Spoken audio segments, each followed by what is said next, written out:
Welcome everyone to today's Colloquium. This is our second Colloquium event this semester. And I'm very pleased to introduce Dr. Dan O'Connor, my favorite professor at Rutgers, who's today's speaker. Dr. Daniel O'Connor has his MSLS and PhD from Syracuse University, and he's now currently an associate professor in the Department of Library Information Science at Rutgers, where he teaches research methods in the undergraduate, graduate programs at the School of Communication and Information. And all the graduate level, he has also, at the graduate level, he has also taught courses in data analytics and also evaluation of library information services and systems, financial management, cataloging and classification, collection development and management, and information sources in science and technology.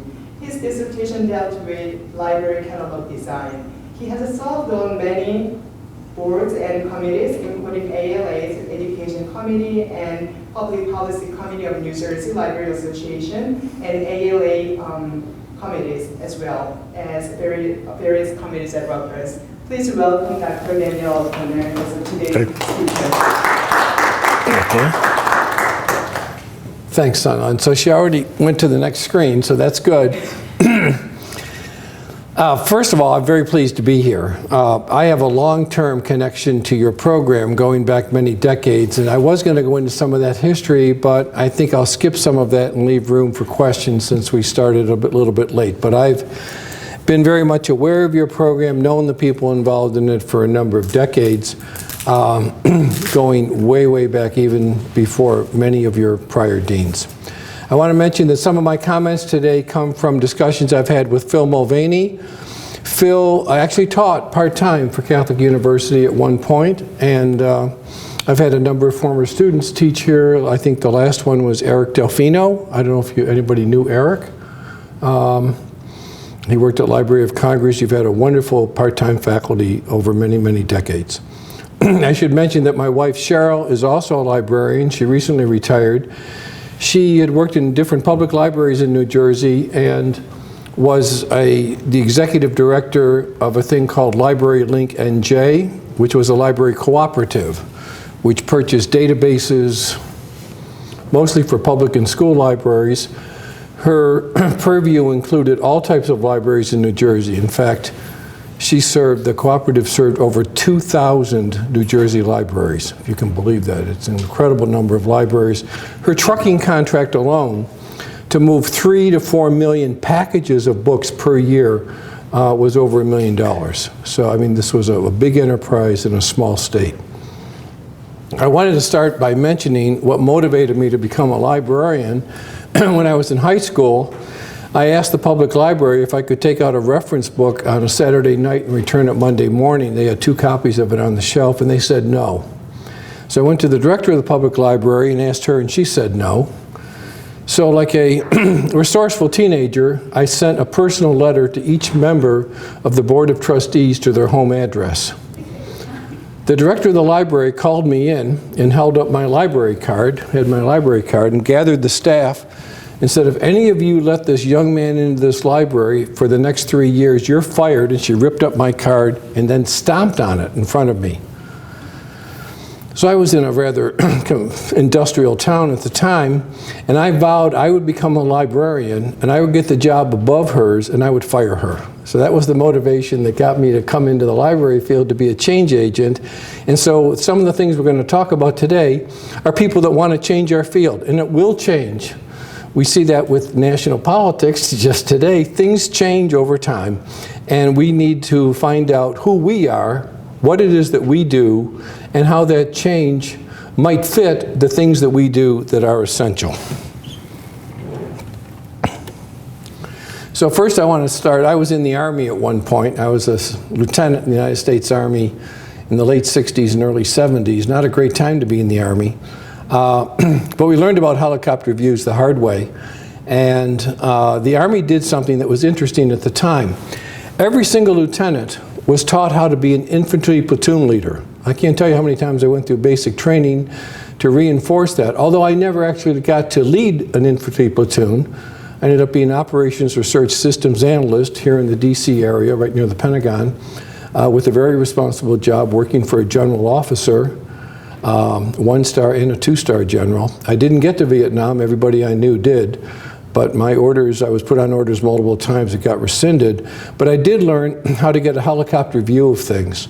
And that helicopter view says, is there an essential core activity that people in the library field do that we need to make sure everyone is educated to do that same core activity? Everybody's going to be an infantry platoon leader, and then they can be a specialist in something else.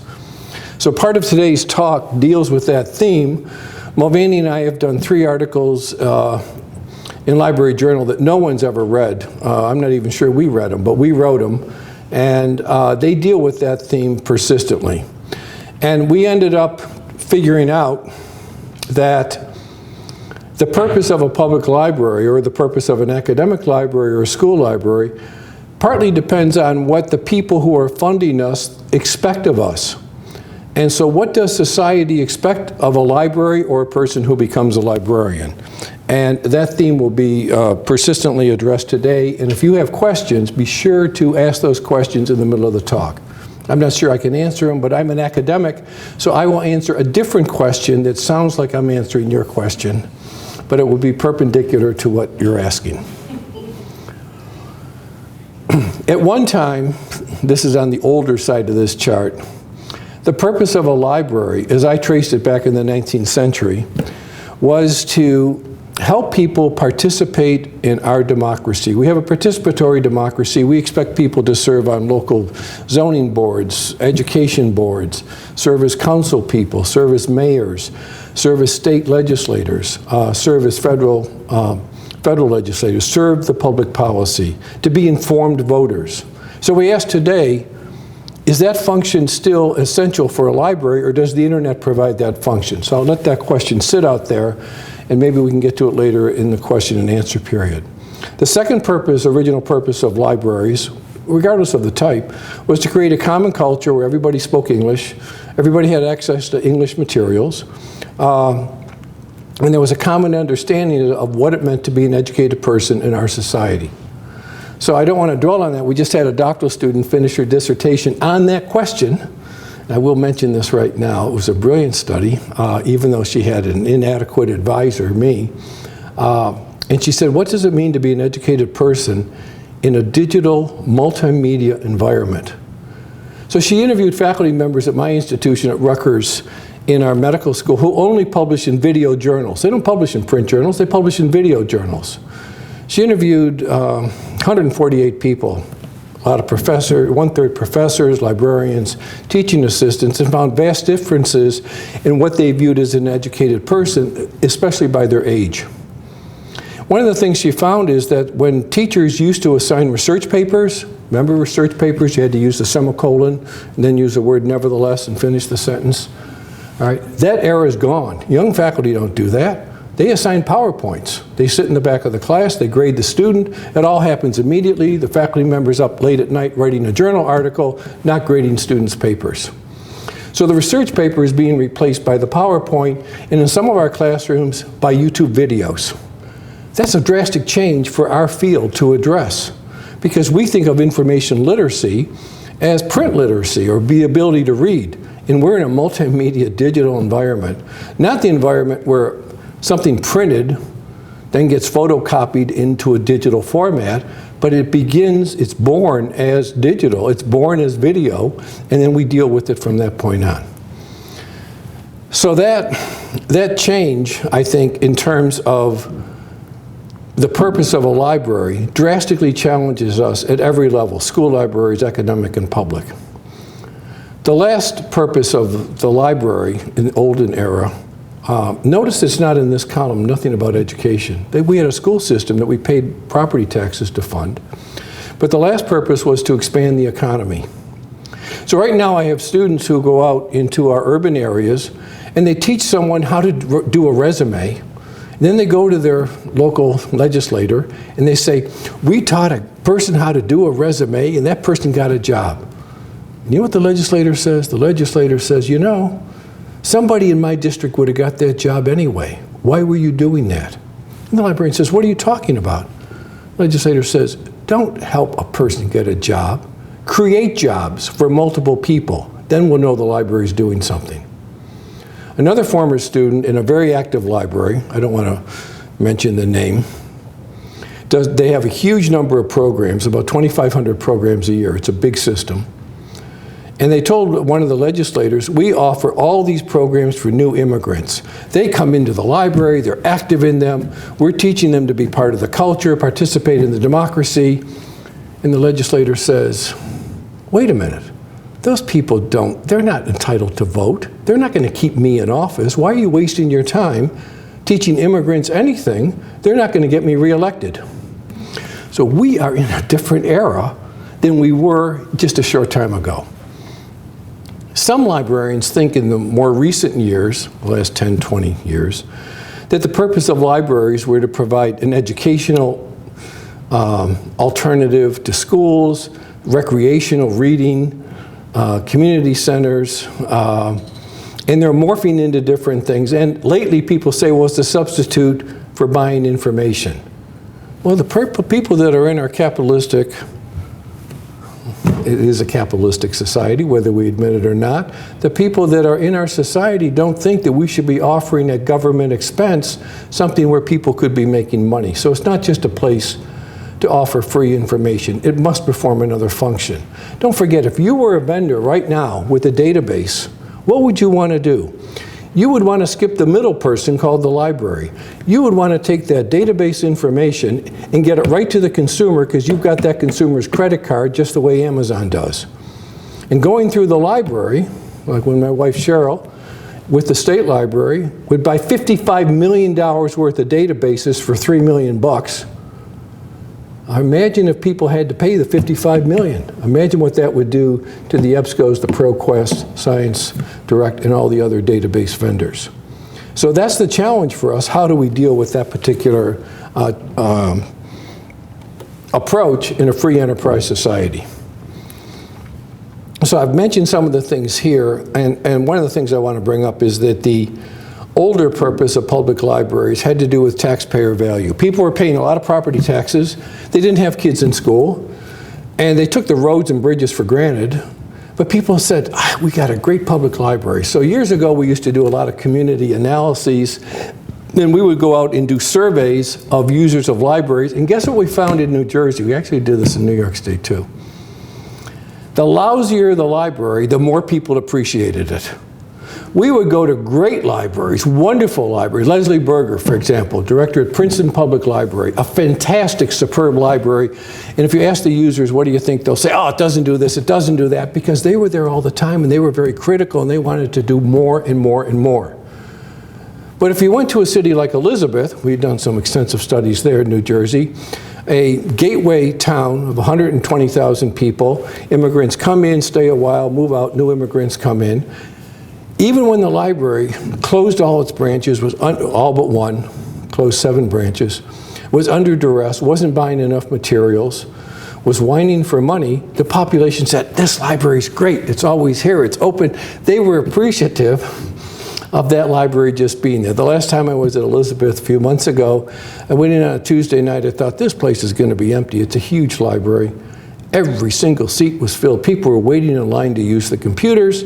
I thought, thank goodness the mayor of the town's going to come tonight to speak for 10 minutes, and he's going to see all this. And he was an active library supporter. But my gosh, those people were very appreciative of this library, which still today is underfunded, but overused.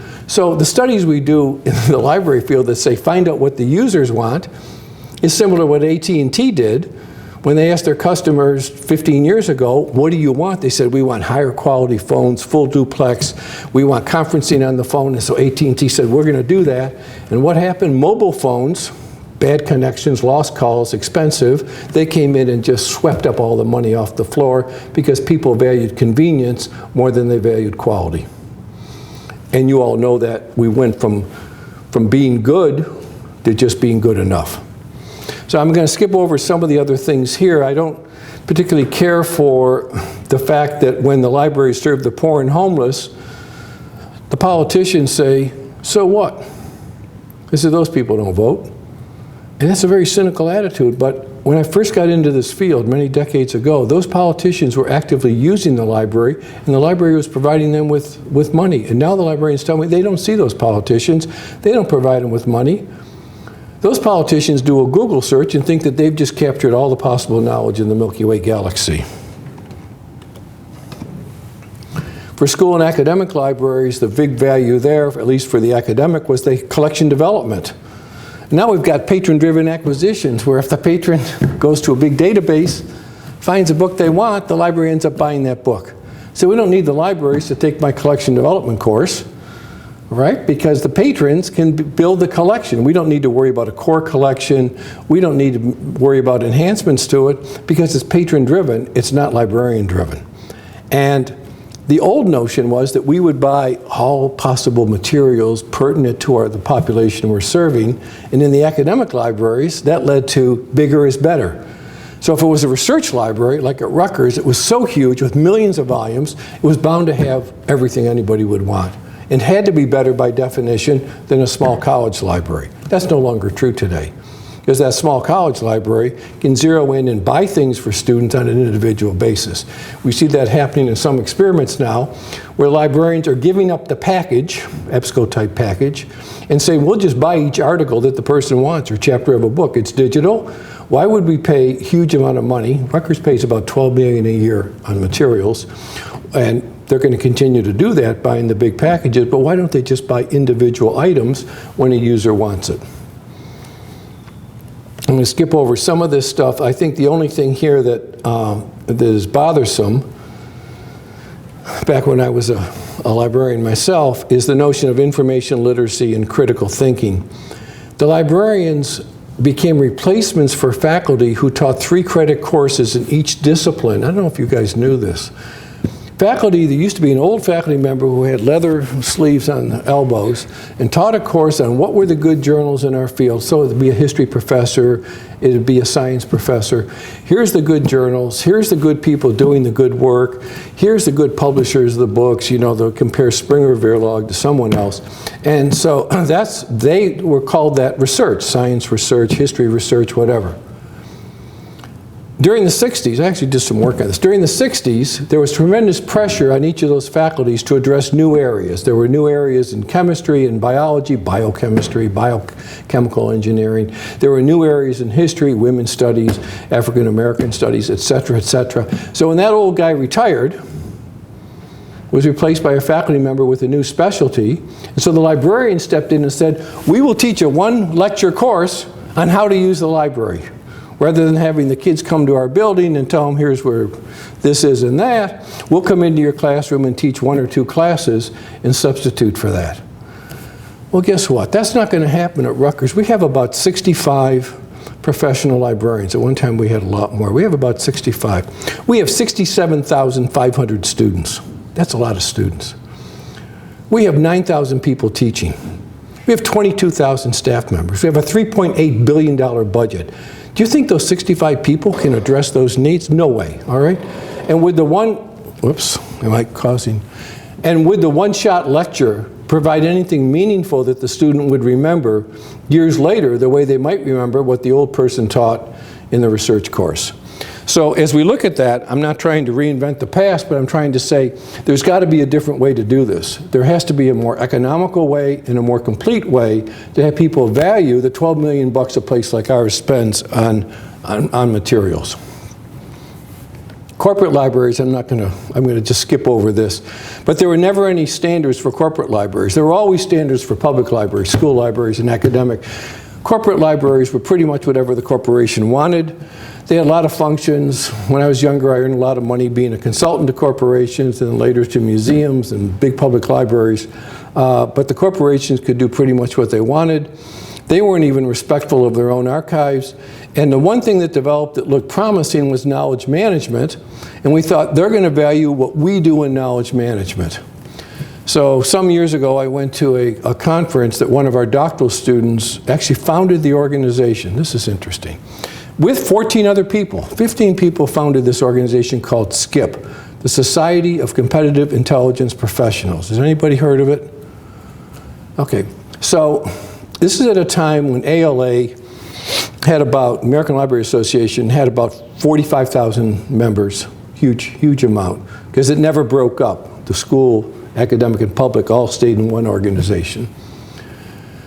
American Society for Information Science had gone from about 4,000 to 3,000 members. And when I joined that organization, it was called American Documentation Institute. And it was my advisor at Syracuse, Pauline Atherton, who at one time taught here at Catholic, who renamed them ASIS, American Society for Information Science. They later added technology. And we called ASIS, when I was a student, as is, just to irritate her. But the Society for Competitive Intelligence started up. Bobby Brody, one of our doctoral students, with all these other people who didn't like the Special Library Association, began it. And with 4 years, they had 15,000 members. They've shrunk back. But they're an interesting organization because it looked like competitive intelligence and knowledge management was going to prevail. But eventually the corporations, after what I thought was the fall of 2008, spring of 2009 crash, I was just told by an undergraduate student I teach, it started in 2007. Nobody told me till recently. But after that recession, all that went away. Most of our corporate librarians in New Jersey got laid off. And they were replaced by people in their offices. Some stayed on doing intellectual property stuff, protecting patents and licenses. But for the most part, the corporate libraries have fallen on hard times, very hard times. So we need to get right to the core of things, money. If you take a look, money drives just about everything. And I'm not saying this because I respect money. If I respected money, I wouldn't be in this field, right? But that's one of my irritations, that my students don't make enough money.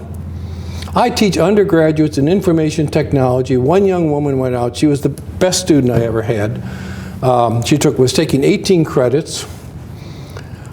She was so good in the course, I made her the undergraduate TA for the next semester. It was an online course. It was actually on big data analytics. And I met her finally, and I said, so tell me, do you have a part-time job? She said, I do have a part-time job. And I said, and you're taking 18 credits? She said, yes, I am. I said, do you do any other work? She said, I also have a full-time job. I said, what? I said, how can you do all that? She said, she said, I'm from Kenya, and I went to a private school in Kenya, and if you didn't do well in class, you had to clean all the bathrooms in the building. She said, Americans should do that. The students would do better in high school. I thought, well, there's a new model, right? So she got a job for $40,000, and some other students were getting jobs for $50,000, whatever. And I said, so Rachel, what are you going to do? She said, I'm going to ask them for a raise. I said, how much? She said, 50%. I want $60,000. So she asked them for a raise. Within 8 months of working the job, they said, okay. So that was a year ago when I saw her. She's making $60,000 because she asked for a 50% raise, and they gave it to her. And I'm thinking, I don't have any of my students in the library field doing that, saying to their bosses, I need to make more money and all my people need to make more money. Now I say this with some cavalier attitude. I was telling a group before this, at one time I was head of the faculty union at Rutgers, and at one point negotiated the contract. Actually at several points negotiated the contract. And on one of those contracts, on a 3-year contract, I got everybody on the faculty a 25% pay raise, and I got all TAs a 30% pay raise. So I became a hero among the faculty. Right now the devil owns my soul for what I had to do to get that. But I found out I had to be courageous in asking for more money. So my library school graduates, they don't ask for more money. They take our standard salary, the lowest salary you can pay in MLS in New Jersey, in a library, hasn't moved in a couple of years. It's $50,000. It should be about $60,000. So and I hear people in Pennsylvania getting even much less than that, and I wonder how can this be if my undergraduates, many of them are starting, one kid just started at $78,000. And you know, he's a nice guy, but he doesn't know any more than the librarians. No, he knows less than the librarians. So we've settled for less, and by settling for less, as Betty Turok used to say, we value ourselves less. And even if you were rich, Betty's rich, but even if you were rich, you would want more money because that's an indication of value. And I know I'm preaching now, but I'm allowed to do that. Let's take a look at what the library's got. Academic library expenditures per college student in 1996 was up around $420. By the year 2012, in real dollars, it had gone down. And you can see that on the chart. If it had kept up with inflation, it would have been required to have a 52% increase from the 1996 number. 52%. So just take that first bar on the left, cut it in half, and add that to the top, and that's where it should have been. When I first entered the field, should I tell people, Sung On, when I entered the field? Okay, I shouldn't tell you that. I'm really an old guy, okay? So, when I entered the field, academic and public libraries each got about 7% of their parent institution's budget. Now they're getting about 2%. That's not right. So what happened? What occurred that we would only get, this says 2.5% from the NCES data, the data that we track in New Jersey, it's about 2%, and we wonder, how does that happen? How is it that we've lost ground in the percentage of the parent budget? If we look at public libraries, during the time of greatest economic growth in this country, from 2005 to 2008, state revenues went up 30%, and library income only went up about 6%. It's just, it's unbelievable, because as Mulvaney says, somebody else at the institution, the academic library, public, the school, someone else was getting our money, because their budgets went up, but our budgets hardly moved at all. So who was getting it? So we asked around, people said, well, the IT people, because they had to buy computers, they had to get internet access, they had to get high-speed wireless, blah, blah, blah, blah, blah. But other people were getting our money, but why weren't we out there fighting to at least maintain parity and at least not go down? We're going to address some of that in a little bit. So, Mulvaney gets upset. I don't get upset over this. That librarians, especially the public, said, well, why don't we morph ourselves and not worry about participating in the democracy and expanding the economy and all that? Why don't we just do what our community wants? Just give them what they want. So we read American libraries, and ALA extols this as great virtue, that we've got libraries renting out weed whackers, prom dresses, because poor people need prom dresses and poor people need weed whackers. And you look at this and you say, do I want my property tax dollars where I live? And by the way, my property taxes, I live in Edison, New Jersey, astound me how high they are, but my neighbors in other towns say they're very low. I pay $10,000 a year in property taxes. And so we argued in our state association that we should print on our tax bill how much of that money goes for the library. So we had tremendous arguments, because all the librarians said, look, if people find out how much money we're getting, they'll take it away from us. I said, you cowards. You know, I'm thinking these guys wouldn't be platoon leaders. I said, what do you mean they'll take it away? It's pittance. They said, no, no, no. Finally, the forces prevailed. We moved the legislation forward in the State House. The governor at the time signed it. So now on my property tax bill, it says, okay, $10,000. $5,000 goes to the township, $5,000 goes to the school, and $132 goes to the library. Rounding error goes to the library. And they were worried that people were going to cut back the $132 when they get a $10,000 property tax bill.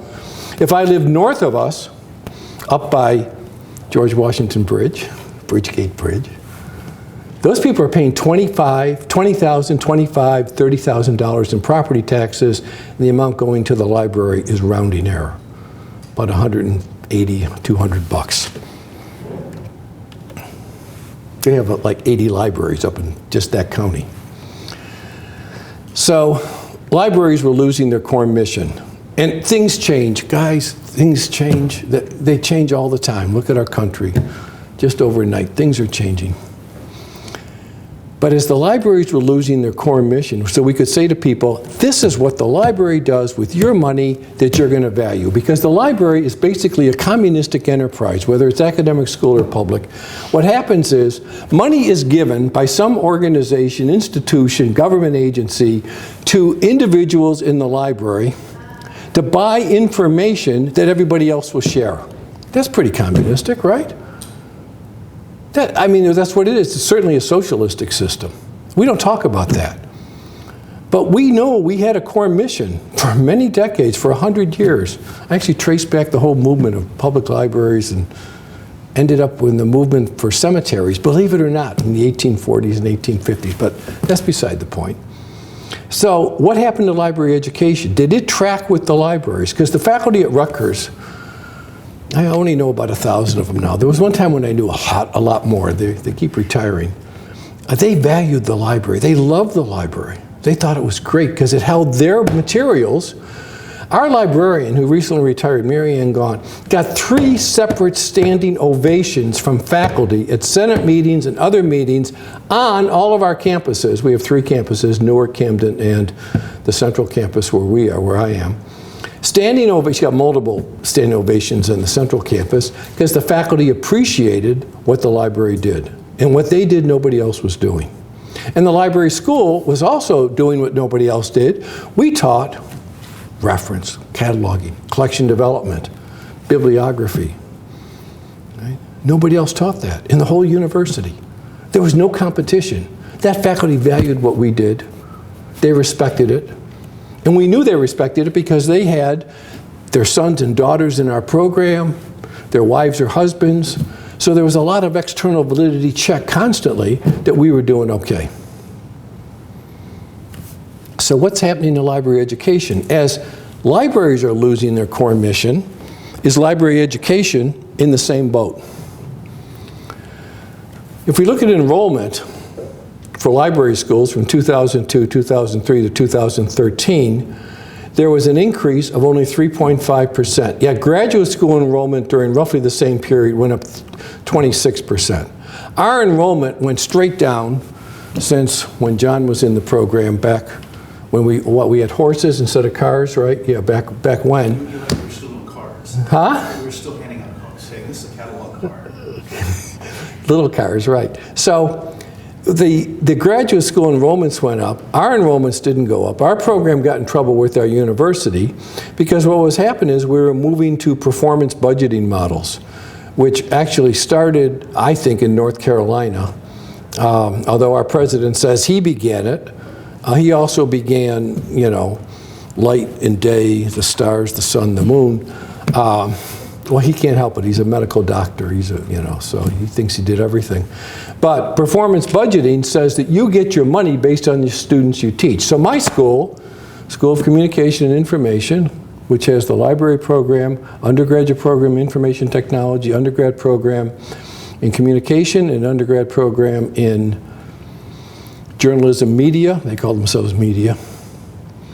We have combined 2,000 undergraduate majors in our program. That cash register is ringing all the time. We have TAs who teach classes of 400. Those TAs have their own TAs. I mean, this is just, it's unbelievable. I have a friend in chemistry who teaches 1,200 students a semester in organic chemistry. He's widely hated by everybody because most of those kids flunked that course. It's a hard course. So we're making a lot of money. We're in the black. Only 3 out of our 31 separate schools at Rutgers are making money. We're one of them. Meanwhile, my colleagues in history, philosophy, we have the best philosophy department in the country. In the world, actually across the world. We're like number 1. We pay philosophy professors, a bunch of them, $275,000 a year. Because if we didn't, they'd be at Cambridge, Harvard, they'd be somewhere else. Just to keep them. Market forces, believe it or not, in philosophy. They're losing all their students because their parents are sending them to our program in professional schools, human resource management, criminology, places where they think their child can be career ready at graduation and not just a so-called educated person. So the performance budgeting is challenging all the ALA accredited programs, every single one of them. They're very conscious of their enrollments, so they've added online courses. They've got on-campus courses. We have hybrid courses. We have one school, I won't mention the school's name, it's got over 2,000 MLIS programs online. Online, 2,000 students, faculty all around the country, almost all part-time. And I won't mention San Jose University's name, but can you imagine this? So when Mulvaney and I were on the accrediting committee of ALA, we wondered, how does this place stay accredited? And we knew the people running the program because the chair of our committee was the guy running the program. So I'll tell you a little story. I know this is being, I better not do that. I'll get in trouble.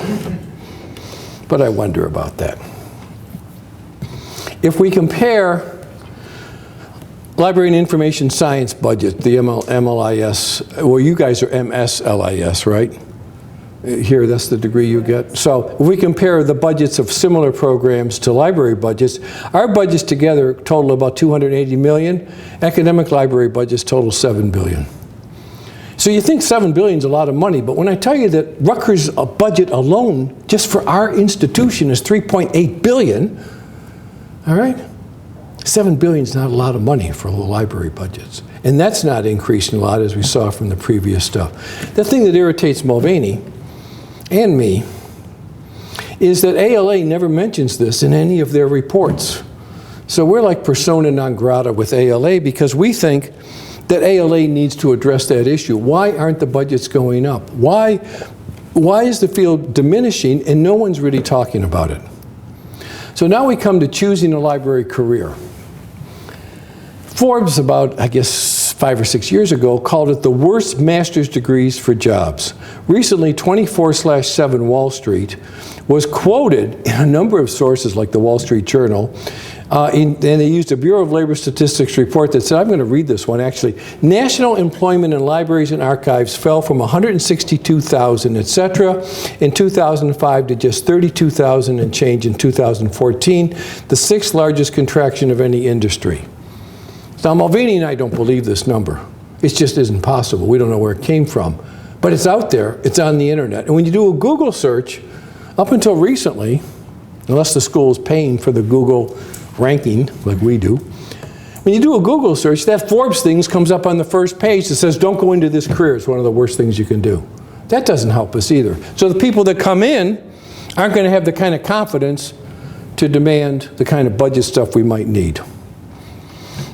So I'm going to get to some final conjectures that Mulvaney and I have come up with. We talk a lot. He lives in Minnesota. Does a lot of archive. He's retired now. He worked at Mary Washington College. He's worked at a number of colleges. After he got his master's at Rutgers, he went and got his PhD at Pittsburgh. In fact, I was on his committee. He never reimbursed me for driving back and forth to Pittsburgh. I just remembered that. At any rate, I'll tell him next time I talk. We talk all the time, a couple of times a week. And we did those Library Journal articles, and we now have a manuscript that we've shopped around that nobody wants to touch because it mentions some of these themes. And even Library Journal is afraid of it. The Standard Library Press is afraid of it because people don't want to be self-critical. And we're not being negative. I don't think we're negative. We don't want to invent yesterday. I mean, I don't want the good old days to come back, not those, library good old. I want the good old days when I was young and thin and had thick black hair. John remembers that. All right, I was handsome. I want that old days to return. But the other old days, the card catalog, when someone said that my dissertation was on catalog design, she didn't get into the part, John, I had to create my own catalog for the experiment that I did. And so I went and Xeroxed, because I had to control the catalog, 100,000 catalog cards to use in the experiment. People say, wow, how could you do that? Well, that was the technology. And my wife, Cheryl, this is why we're still together after all these years, had to type my dissertation on a typewriter, and every time there was a change, had to retype it, unless you could use whiteout, and had to make 7 carbon copies for the committee members. And that was just a nightmare, doing that over and over. It was a nightmare for all of us, but we didn't know that was a nightmare because there was no word processing. There was no alternative at that time. So I don't want those old days to return. The world changes. So we ask these questions, all these things that have happened, and we think better things could have happened to the libraries. They could have got more money. They could have focused, said, this is our focus, and our accrediting agency is ALA, and they should have the schools focus on what we want to focus on. Because the libraries didn't have a focus, there's nothing they could tell ALA to have the schools focus. Meanwhile, off into the hinterland comes galloping up the iSchool movement. So there's the iSchool movement coming up. You've all heard about that. And so that's challenging us as a disruptive force, but our dean at our recent meeting said, he went to the iSchool conference in Philadelphia, and he said, that's interesting. He's a British guy. He says, this is an organization that's in desperate search for half an idea. And our faculty went, because our school is trying to identify with them, but maybe they're not identifying with the library goals and themes, and maybe the internet and all the stuff that's out there, maybe they're not fulfilling those purposes of expanding the economy, helping people create jobs. So when you get out of school, instead of getting a job, you create jobs. Helping people participate in our democracy, helping people become a part of our culture. So maybe though that internet stuff isn't doing that, but maybe that's because we haven't articulated what it is we think our purpose is. Once the libraries do that, then that sets a clearer path for the schools. So Mulvaney and I say, maybe we haven't educated librarians well enough to figure out what's going on. Maybe that we have not educated librarians, any type of librarians, academic, public, or school, to be recognized for the valuable things that they're doing. Because people tell us they love the library, they love us, but they're not giving us any money, and we keep getting a lesser amount each year. The students aren't making enough money, we're not attracting enough. Then we say, are the programs educating students well enough in statistics, fiscal management, and public policy? That's what we asked a bunch of respected librarians in New Jersey. These are people running big urban systems. That's what they told us you should be teaching in school. I can't even offer financial management. I can't offer statistics at the graduate. It used to be required. We don't have a single required, we have one required course. All the rest is menu. You go to the table, there are 5 courses, you take one of those, go to this table, dessert table, you take 2 out of 7 there, whatever. And so my statistics course, which was required at one time, is no longer required, so people don't sign up for it. And so I said to the school, why don't we raise the SAT scores? Last year I said, let's raise them. They said, why? I said, let me tell you about the Marines. Marines had a hard time getting people to go in the Marines. They said, why are you talking about Marines? I said, just give me a minute. The Marines had a bad reputation, all right? They were totally racist in the 40s and 50s. They had a very bad reputation in the 60s and 70s. They used to beat up their men. We never touched our soldiers. They used to beat them up. I just read they're still doing some of that. So the Marines wanted to rebrand themselves. So they went back to the late 18th century and found a poster that said, the Marines are looking for a few good men. You remember that poster? That changed the Marines. They're now much more respected. People say, we honor your service. They're considered harder to get into. They rebranded who they were. And so I look at that and I think maybe we need to rebrand who we are by what we teach our students, even if they don't want to learn it. We need to do what the Marines did. We need to raise our GRE score requirement. So our faculty listened to me carefully. I said, if we do that, the university will notice us. They'll say, those are good students. You've got to be good faculty to teach them. They'll challenge you. So the faculty took action, and what did? We eliminated the GRE requirement. So we no longer have that GRE requirement, and very few schools do. UCLA still does, Michigan, but there's very few schools left with a GRE requirement. And we say, well, the social work and education, they've eliminated it, but they're not as highly respected as we were, at least in the academic world. Then we say, maybe the wrong individuals are being attracted to librarianship. That's very possible, right? Because if the right individuals were there, we have students that are just like the director, Cindy Sasak of Patterson Public, dynamic, wonderful person, great person. She's transformed that whole library. She's made that just an incredible place, and she's an incubator for our students who then get jobs in places like Elizabeth, etc. So Cindy's done a great job, but maybe she's found the right people who are attracted. We had a guy near us in Piscataway that I had taught, actually Cheryl had taught him too, and he was one of the first ones in our whole Northeast to do maker spaces. It became very successful. And so that's the kind of innovative thing. But the maker spaces ended up looking like little robot toys, and not the kind of thing where you could get a patent or a license that legislators and politicians would care about.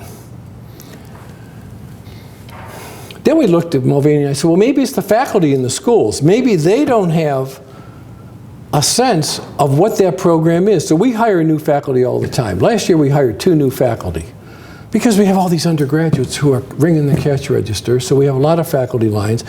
In earlier years, we would lose faculty even when we had increased student enrollment before performance budgeting.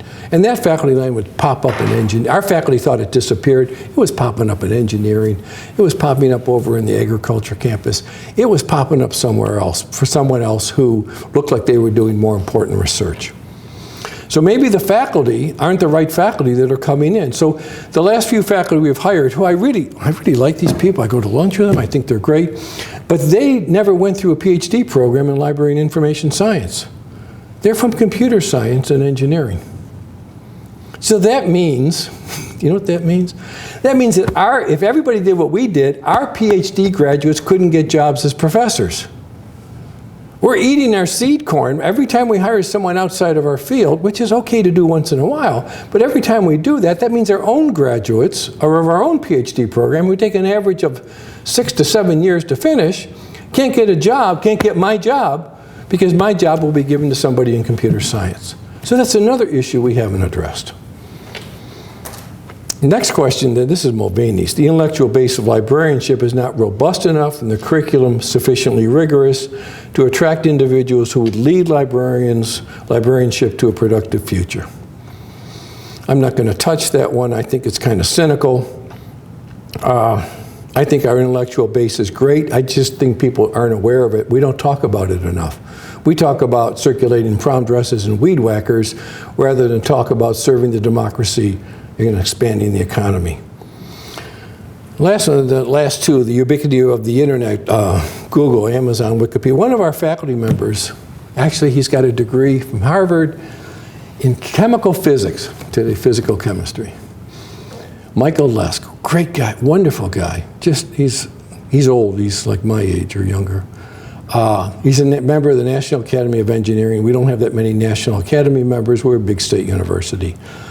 Michael designed the first system and wrote the code for the first online text retrieval system in the world. Everybody knows him. China came out with the list of the top 25 computer science people in the world. He was on that list. The guys who started Google, they know Michael. Everybody knows Michael.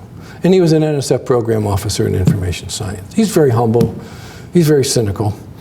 And he's totally dedicated to libraries, totally dedicated to archives. So Brewster Kahle, who did the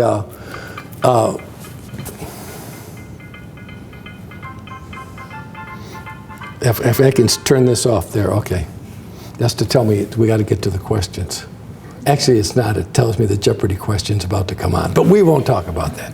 So Michael's totally dedicated to it, but he believes that the sheer ubiquity of all these online sources does challenge what it is that we tell people we do. Why are we buying these expensive databases if they think they can make do with a Google search that yields 100,000 hits and nobody looks beyond the first page? So we've got a mission out there that we could handle that says the best information, you should spend time with the best information, highest quality, before you buy a house, before you buy a car, before you make a career decision. But we're not doing that. And then the last thing is, this is Mulvaney, not me, but our library is really no longer important. That could happen in our society. And I'll give you one last story.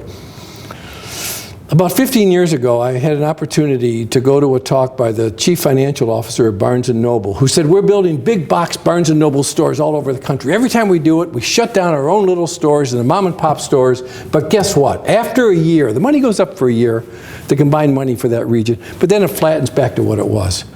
He said, building a big box store, retail store that everybody likes, he said, does not expand the amount of discretionary money in anybody's pocket. They have a certain amount of money to spend on certain discretionary things, and building a better store doesn't expand the amount of money that they have. And it was a wonderful lesson because I asked him later, I was afraid to do it in front of the group, they were pretty intimidating. I said, how come you guys don't do the internet chat room? Why don't you have internet rooms in the Barnes & Noble? He said, the libraries do the internet in this country. He said, you go to Europe, he said, there's internet rooms all over, people pay money, but not here, we let the libraries do that. At that time, all my colleagues were saying, the bookstores, the internet, they're going to put us out of business. So I called up my old original advisor, Roger Greer at the time, who recently passed away. I said, Roger, they're telling me that libraries won't exist in 10 years. He said, Daniel, don't you worry.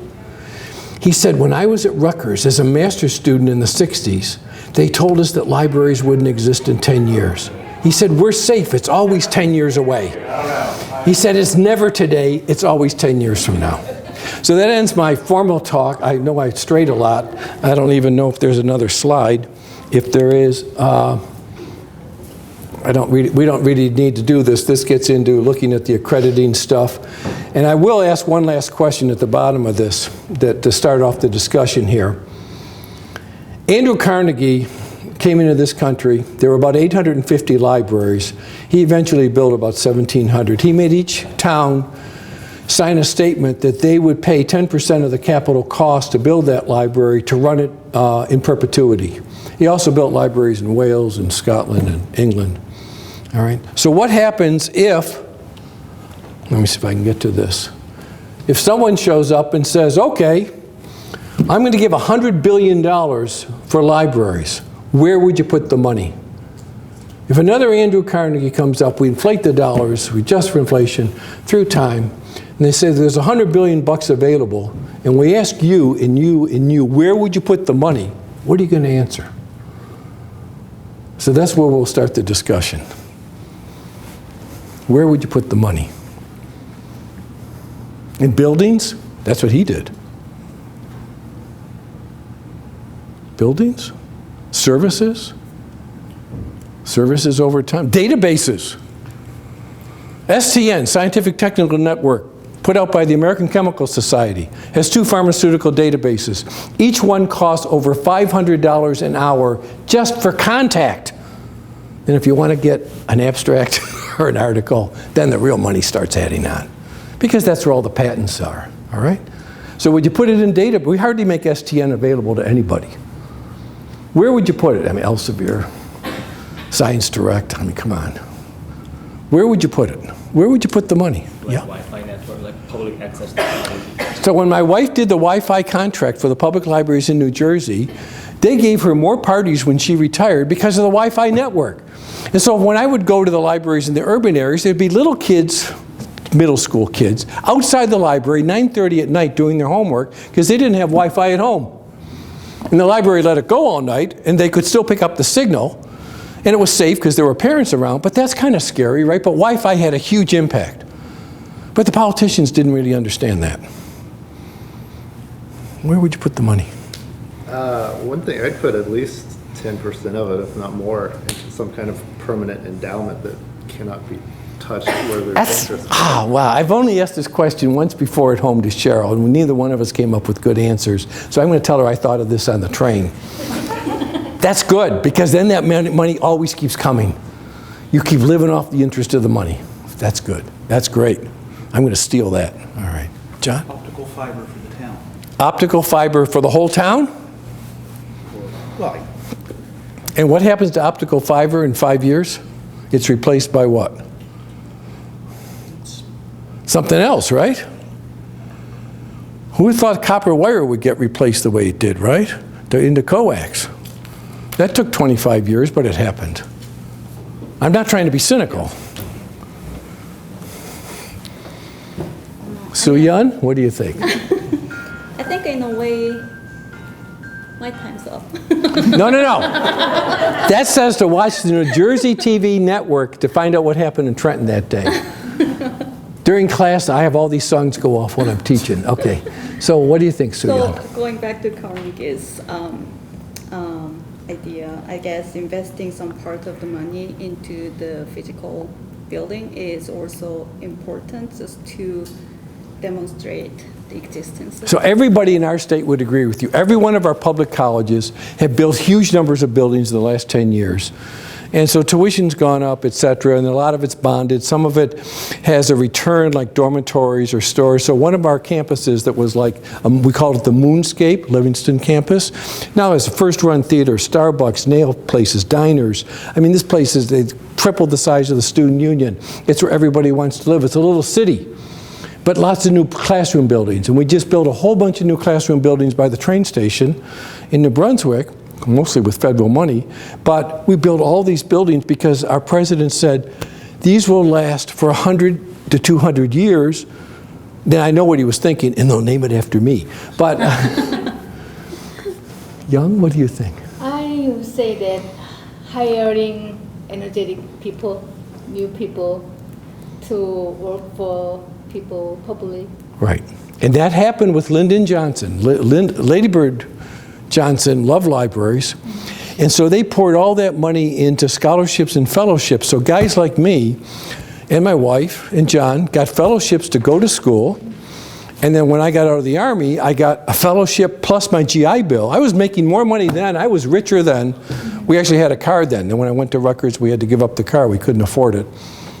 That's why I wanted to get salary increases at Rutgers. But yeah, putting enough money into salaries to bring people into the field, and that re-energized it. Unfortunately, at the time, everybody who got that money, with the exception of Cheryl, was a white guy.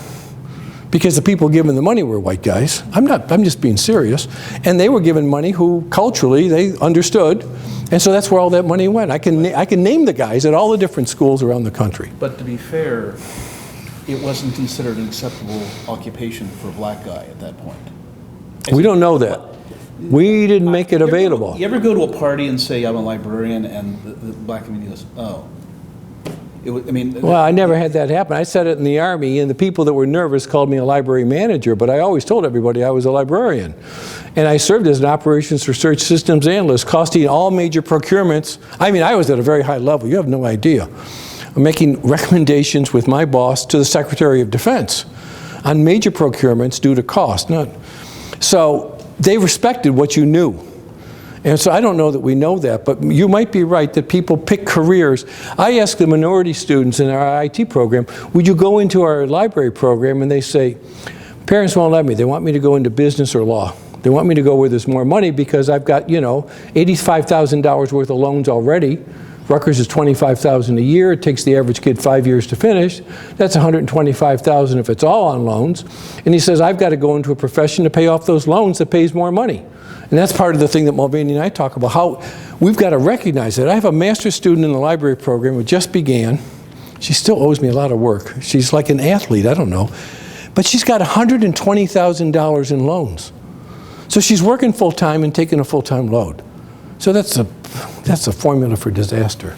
What do you think? What would we do with the money? Yeah, I think I got an idea, but I have a question before Sure. that. And where did Carnegie get the idea to build this public library? Did he have advisory board, or what happens? And it's not just him, right? It was just him, actually. Okay. It was just him. In the Haymarket riot in Chicago, he was out of the country, and his co-runner of the steel mills forced the workers to go on strike, and they brought in thugs to kill the workers, which they did do. He felt so aggrieved, and he wanted workers who were respected, and most of his workers they all thought were just like guys who drank beer at night and didn't take care of their families. So they wanted to create a structure that was a community center. So his first libraries in Pittsburgh, for example, yeah, they had amphitheaters in them. One had outside had a swimming pool in it. They were true family places, but they had a lot of books and a lot of people. So later they said, we better have good people, librarians, helping these people buy the right materials, the core collection. And so even when I was in library school, you would never buy, and John and I used to discuss this years ago, you never buy romance novels or any of that. You wouldn't waste your money on that. You only bought quality material. You would never buy things just because they were popular. That actually changed since I've been a librarian. So the notion was to upgrade the workers to be more sophisticated. In Boston Public, when they built that wonderful building, same purpose was to get a place to have all those Irish workers upgrade themselves. Because libraries were called the People's University, People's College, but now that's the community college. It's not the libraries. Anybody else? No, I have that.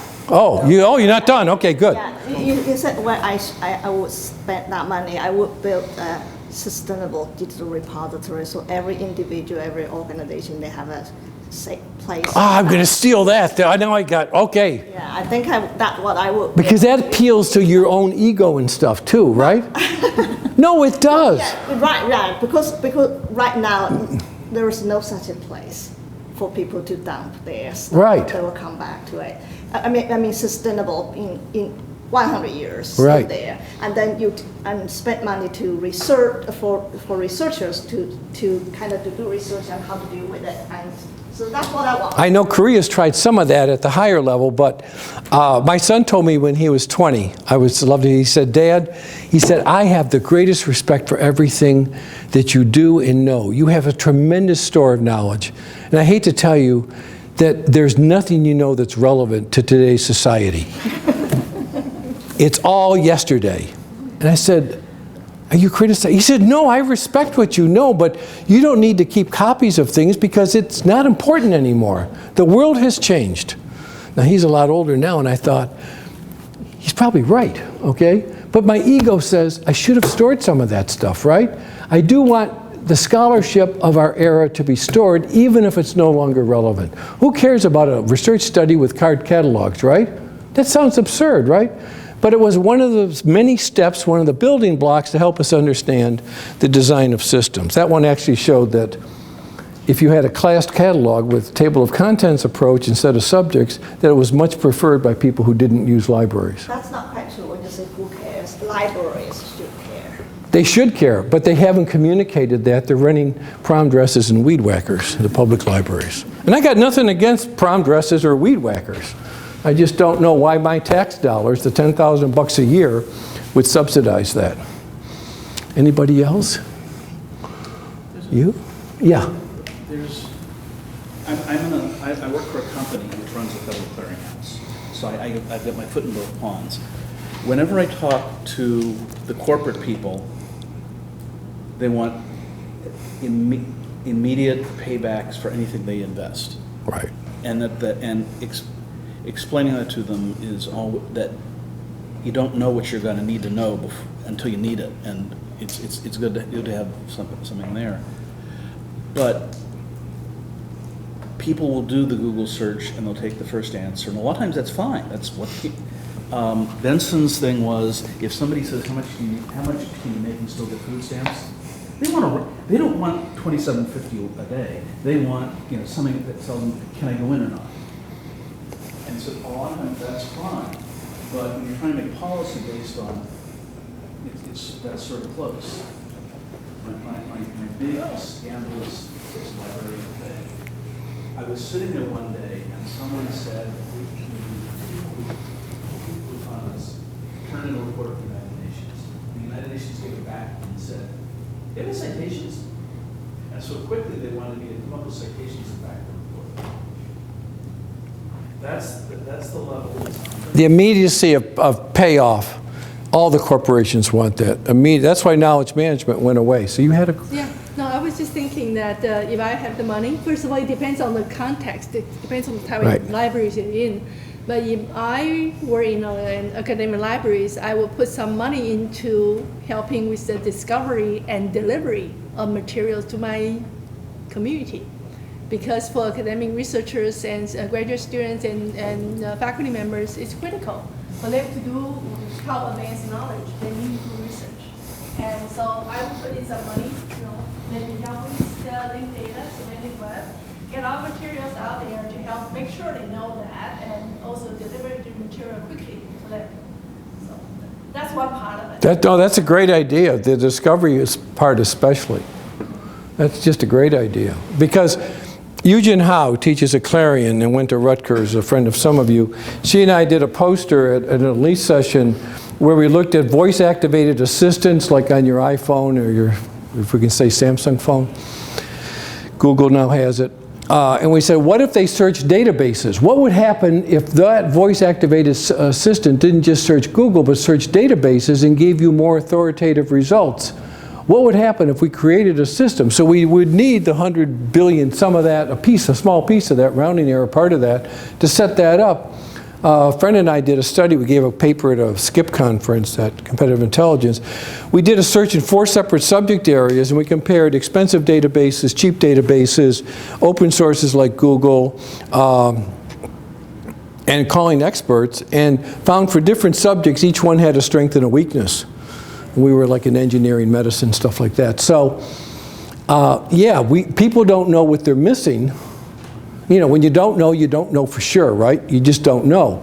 But if we had a way to have users tap into the databases that we subscribe to through us or through a robot or an avatar, then we would be a different organization. But that takes money to set that up. And a lot of the information science people, my friends, and at one time me, we look into information seeking, human information seeking, but we haven't had an impact. Michael Lusk had an impact, he wasn't part of that. We haven't had an impact on Microsoft, Google, Amazon. We haven't had an impact on any of those with all those research that we've done now for 35 years. No impact at all, that's embarrassing. And it would have had a better impact if we tied into the value-added information that we have access to. Yeah. You say it Be loud, though. You say it hasn't had any impact on, for instance, Microsoft, but perhaps the Bill and Melinda Gates Foundation, their efforts to fund libraries throughout the world, maybe that was some. So I had a student who was head of our student association who became head of that library. I started teaching at Rutgers, by the way, in 1974, so I've been there 42 years. So I've had a lot of students over time. So she was at there, and she said they eventually moved toward diseases, all right? Because the diseases, and the Clintons did that too, that was just devastating, killing hundreds of thousands of people. And the knowledge stuff they figure will come later. But they couldn't build enough libraries for a population that was only marginally literate. In the real developing countries. And meanwhile, you had like Nigeria going from 115 million people to the current 185 million people. You had Indonesia becoming the fourth largest country in the world with 250 million people. Pakistan, 180 million. You've got huge numbers of people in very complicated societies with very complicated cultures, and it would be difficult to reach them. Very difficult. But I don't know that I think if we could set the model up here, we might be able to do it in other countries. But I think you're right that those countries can't survive through economic competition because they lack the knowledge that we have easily available to us. Anybody else? Yes, Ingrid, yeah. Question about in terms of preparing future professionals, that they have opportunities such as data management or data analysis or intelligence analysis. Those all have something to do with information, but sometimes faculty members or even practitioners feel that, that's sort of out there, they are not the traditional kind of materials we deal with, not the kind of issue we deal with. What do you think? What's your take on that? Should we try to seek out new opportunities to manage information, to make ourselves relevant in organizing information and helping people be successful and productive, or should we just say, okay, we're going to stay with the traditional materials we deal with? So the conferences I go to, I don't have an answer, but I'm going to give an answer anyway. The conferences I go to say that the real challenge is there are proprietary databases like Stack Graphics that I use a lot, SPSS that I use a lot. I used to use SAS a lot. I should be able to go to a public library and get instruction in those and access to them if I need them for my business. They have three-dimensional models where they will fit your data to the model rather than force the model to fit your data. So it's the reverse of what we've always done in statistics. If I go look at mobile technology, this is the thing we talk about a lot for the school libraries. A lot of the mobile technology content is not available to libraries. But we could do that. We could figure out how to get that mobile content that's on your phone available in the library in a way that serves all of our users. That's going to be a challenge, but we could do it. And so talks I've gone to from the mostly school library people, the vendors, say if we can't crack that nut, the libraries will be irrelevant in the schools because all the kids are using mobile devices and the libraries don't have that content. So if I go to a library and I say, I'd like to read Huffington Post, how's that going to work, right? Do they have access to that content in the library? I don't really know. I just brought that up. My wife reads that all the time. But my guess is that's on your cell phone, right? And that's where that content sits. So now we have a device-specific content. I have a lot of device-specific content. Nutrition stuff that I don't follow, calorie count, stuff like that. So MyFitnessPal, all right? Always says, welcome back, Dan. But those things, that content is specific to that app, and I can't get to it in a library. So that's another challenge, I think, that we need to address. All right, so I don't want to have you stay overtime. I know you've got other concerns to do. Any other final question? Anybody? Sung-un, anyone have a final? Renata? No, anybody? Okay. Yes? Wait, I can't. I only have one good ear now, so you got to go to the right ear. Huh? Turn to the side then. If I had $100 billion, I imagine I'd want to not only set aside, percentage for investing, but invest it in a renewable resource, which I would imagine would be the people. Rebrand what libraries do. That's good. And then invest it in the people. So, I mean, the people, not necessarily the users, but them too. But, I mean, the librarians, educating the librarians. So we have communities where I live. Edison has 105,000 people. We have the largest industrial park east of the Mississippi. We're a huge township. when Jim opened up the makerspace thing, Cheryl said, we got to go over to the library. I funded this. Let's go over.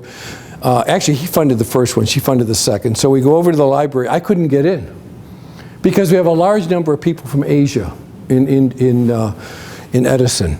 The line was out the door, down the street. I couldn't get in. I said, I'm not waiting in a long line just to walk in the library and watch some kid with a smart robot, because that's what they were doing. And so that community was educating itself through the library. They were serving on the board, demanding that these things happen, and the director and staff were willing to do it. But you're right, we could invest in communities, not just individuals, but communities, to have them realize the power that they could have in their own management of knowledge, the source information that they would need, the discovery stuff. And I think that would be a very noble thing to do, because our communities are not educated about what the library could do for them. That would be a very important function. Listen, guys, thank you. I want to applaud you guys. I hope I didn't talk too much, but that's part of what I do. Okay, Thank you again. And thank you very much for coming to tonight's event. And Dr. Renata Chancellor will make an announcement for the next colloquium event. Yes, our next colloquium will be next spring on March 29th with Dr. Joshua Samuels from the Anthropology Department here at CUA. So we'll be sending around information probably in the spring, early spring, to notify you of that colloquium. So, all right, thank you. Thank you for coming.